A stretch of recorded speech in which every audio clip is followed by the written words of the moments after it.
On May 1, 2011, Osama bin Laden was killed by a team of U.S. Navy SEALs and CIA operatives. Bin Laden was the leader of the jihadist group Al-Qaeda. The group orchestrated terrorist attacks on September 11, 2001, in which nearly 3,000 Americans were killed.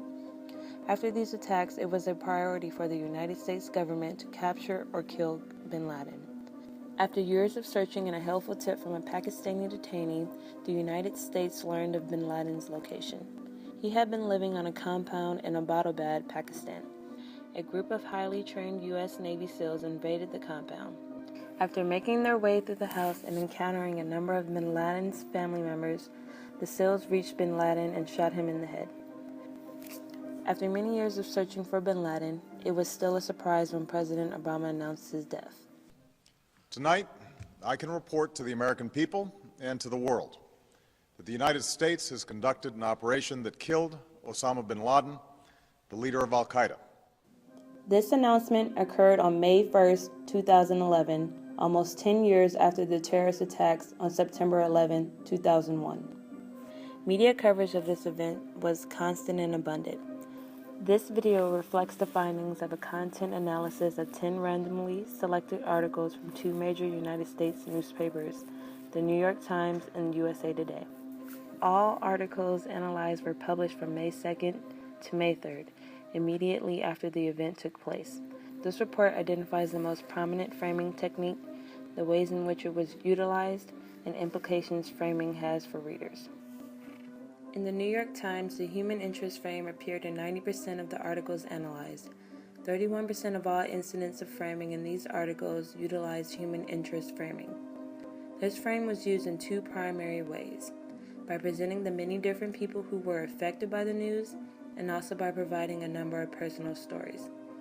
In one specific article, the author mentioned a wide array of people who were affected by and reacting to the event, including people who were celebrating the news at the World Trade Center Memorial, Muslims in America who hoped this news would mean less prejudice against them, those who were still struggling to come to terms with the losses of 9/11, and many more.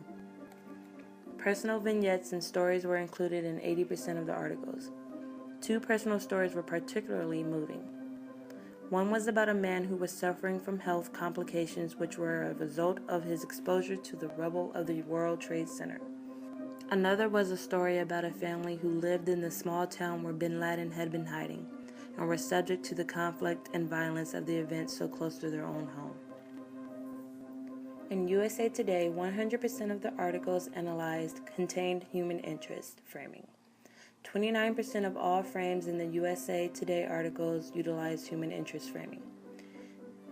In this paper, the human interest frame appeared in three primary ways: by focusing on bin Laden as the primary human face of the issue, showing the wide array of people affected by the news, and displaying personal vignettes.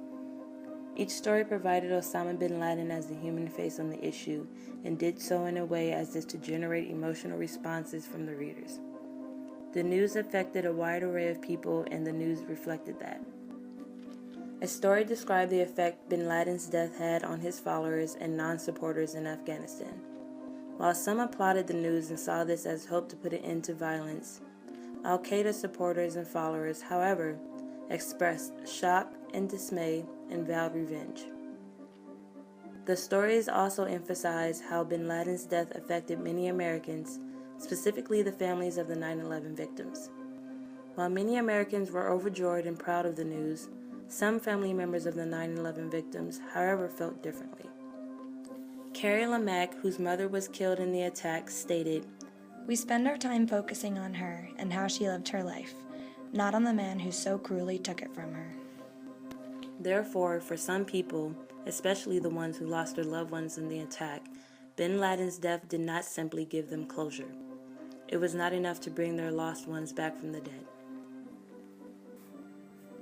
Through using bin Laden as the primary face of the issue, highlighting the many different people affected by the news of his death, and using personal vignettes, the use of the human interest frame had the ability to turn the news into a saga of emotion as opposed to an informational platform for what was one of the most important foreign policy events of the year. Some articles were completely devoid of factual information, evoking emotion rather than informing the readers.